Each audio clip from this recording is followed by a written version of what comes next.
देखंतु मु आज करी मूला शाग। मु ऑलरेडी मूला शाग को काटिकी रखी मो कड़े तेल नहीं सारी। एवं आम ए फुटण पकईदबा जीरा सोरिष शुखिला लंका कंचा लंका रसुण ये भल भाव भाजी गलानी। आम आड करदे मूला शाग।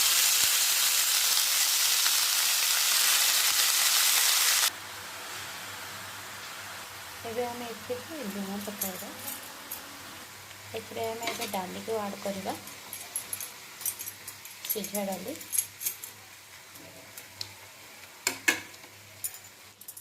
एथिरे आम टिके नड़िया पकाइबा नड़िया कोर देखंतु।